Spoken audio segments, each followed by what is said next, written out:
So what's up everyone? Welcome back. We're in June 2025, and that means it's time to talk about one of the most competitive, most interesting, and honestly, one of the most important segments in the smartphone market, the sub 25,000 rupees category. This is the sweet spot where you stop making major compromises and start getting flagship level features trickling down.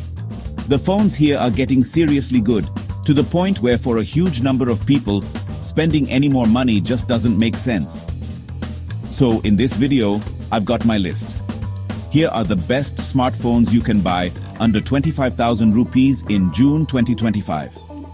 I've spent the last few weeks testing, comparing, and living with a whole bunch of devices to figure out which ones truly stand out. This isn't just about specs on a sheet. It's about the real-world experience. We're looking at everything. We'll be diving deep into what I think are the four pillars of a great mid-range phone. The quality of the display for media consumption, the raw performance for gaming and multitasking, the camera system for capturing your life, and of course, the battery life that needs to get you through your busiest days without anxiety. It's a tough balancing act, but some phones get it right. My goal here is to give you a clear, concise breakdown of the top contenders so you can make an informed decision. Whether you're a power user who needs maximum performance, someone who just wants a clean and reliable daily driver, or a content creator on a budget, there's a phone on this list for you. We've got some familiar names and some new challenges that are really shaking things up. So let's get into it. These are the best smartphones under 25,000 rupees right now. Alright, first up on the list is a phone from a lineup that has basically defined this price category for years, and this year is no different. I'm talking about the Redmi Note 14 5G. If I had to describe this phone in one word, it would be balanced. It's the quintessential all-rounder that tries to do everything well, and for the most part, it succeeds. It doesn't necessarily have the single best feature in any one category, but its overall package is so consistently strong that it's an incredibly easy recommendation for most people. Xiaomi has refined this formula year after year, and the Note 14 feels like the peak of that refinement. The experience starts with the display, and it's a great one. We're looking at a 1.5K resolution AMOLED panel, which is still not super common at this price, and it makes a noticeable difference. Text is crisper, icons are sharper, and everything just looks a little more premium. Plus, it's a 120Hz panel, so scrolling through your feed, navigating the UI, it's all buttery smooth. The colors are vibrant, as you'd expect from an AMOLED, and it gets bright enough for comfortable outdoor use. For watching videos or just enjoying your content, this display is a major highlight and a huge reason why the phone feels more expensive than it is. But a great display doesn't mean much without the battery to back it up, and that's another area where the Note 14 delivers. They've packed a massive 5,500 mAh battery in here, which is a nice bump up from the 5,000 mAh standard we've seen for a while. In my testing, this is an easy all-day phone, and for moderate users, it's pushing well into a second day. It just sips power, especially when idle.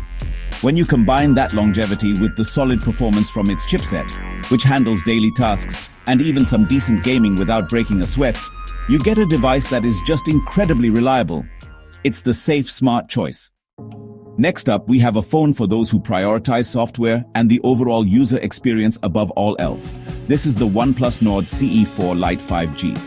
For years, people have been asking for a clean, bloatware-free experience in the mid-range, and OnePlus continues to deliver that with Oxygen OS.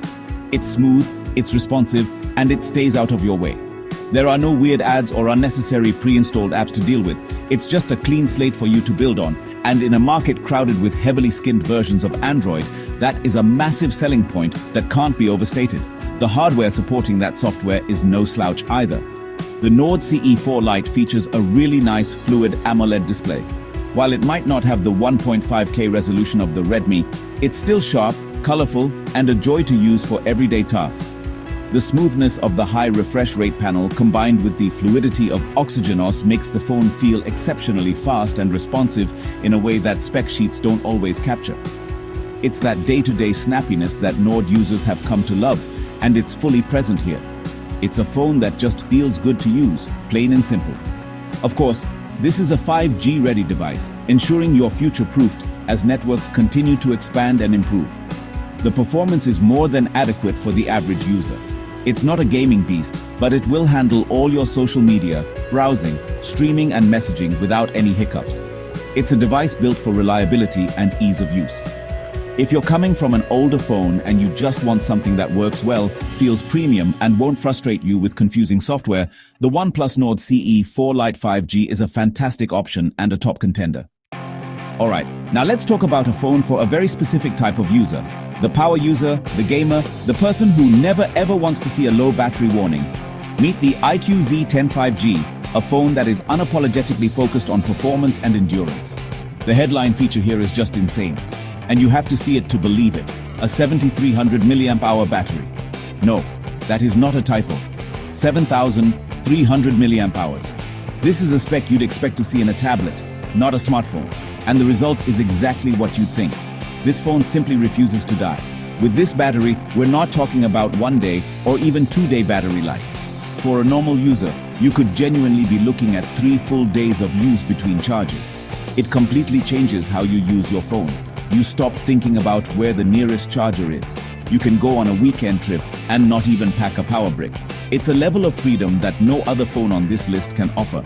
And when you do finally manage to drain it, it supports blazing fast 90-watt charging, so you can top up that colossal battery in a surprisingly short amount of time.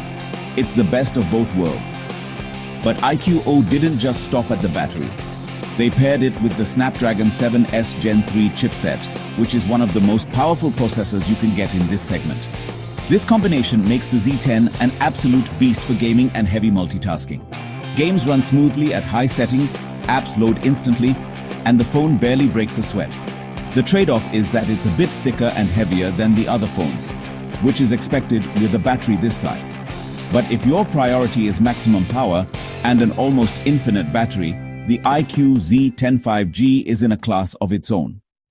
In any competitive market, there's always a product that aims to deliver 90% of the experience for 80% of the price. And in this segment, that role is played perfectly by the Realme P3X 5G. This phone is all about maximizing value. It's for the buyer who looks at the spec sheet and the price tag and wants to find the absolute best intersection of the two. Realme has made a name for itself by aggressively pricing its phones, and the P3X is a prime example of that strategy done right. It offers a set of features that feels like it should cost more. The P3X is a story of balance. It doesn't have a single standout feature that blows everything else away like the iQOO's battery, but it also doesn't have any glaring weaknesses. The spec sheet is just solid all around.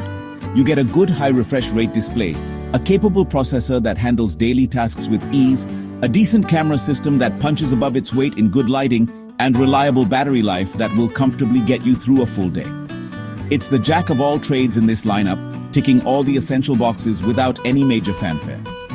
Where this phone really shines is its reliable 5G connectivity paired with that aggressive price point. For many people, this will be their first 5G phone, and the P3X provides a very accessible and dependable entry point. It's a workhorse device. It's not necessarily the most exciting or flashy phone on this list, but it is arguably one of the smartest purchases. If you're on a strict budget but still want a modern, capable, and future-proof device, the Realme P3X 5G represents some of the best bang for your buck you can find in the entire smartphone market right now. Last but certainly not least, we have a phone for the purists.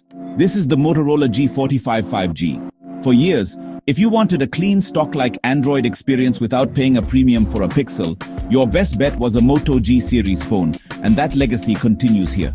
The software is the star of the show. It's clean, it's simple, and it's very close to what Google intends for Android. There are a few thoughtful Moto additions, like the classic Chop Chop for flashlight and Twist for camera gestures, but otherwise, it's a bloat-free and intuitive experience that's a pleasure to use. This focus on software simplicity also contributes to the phone's dependable performance. Without a heavy skin weighing it down, the hardware can really stretch its legs, making the phone feel smooth and responsive in day-to-day use. Motorola has also built a reputation for solid, dependable build quality, and the G45 feels sturdy in the hand. It's not made of fancy glass and metal, but it's a practical design that feels like it can withstand the rigors of daily life. It's a no-nonsense phone built for people who value practicality over flashiness. The battery life is another strong point, as is common with Moto G phones. It's not on the level of the iQOO, of course, but it's a solid all-day battery that you won't have to worry about. This phone is the ultimate choice for the budget-conscious buyer who just wants a phone that works. It's for your parents, for a student, or for anyone who doesn't want to fuss with complicated features and just needs a reliable tool for communication and light media consumption. The Motorola G45 5G is a testament to the fact that sometimes simple is better. So there you have it, my top 5 picks for the best smartphones you can buy for under 25,000 rupees in June of 2025. As you can see, it's a stacked category with a lot of great options, each with its own distinct strengths. From the incredible battery of the iQOO Z10 to the clean software of the Moto G45 and the OnePlus Nord, and the all-around excellence of the Redmi Note 14, there's really something for everyone here. The competition is fierce, which is great news for us as consumers because it means we're getting more value for our money than ever before. Now, one crucial piece of advice: prices in this segment fluctuate a lot. The prices I've talked about are the general MSRPs, but you should absolutely do your homework before you buy. Keep an eye out for bank offers, exchange bonuses, and special launch deals, especially during online sales events. You can often save a few thousand rupees, which might even push a slightly better phone into your budget, so it's always worth checking. A little bit of research can go a long way in getting you the absolute best deal possible for your new device. Ultimately, the best phone for you depends on what you value most. Hopefully, this video helped clarify which of these devices aligns with your priorities. But if you're still on the fence or want to see a head-to-head comparison between two of these phones, let me know down in the comments below. I read as many as I can, and I'm always happy to help you choose the right phone for your needs. Thanks for watching, and I'll catch you in the next one.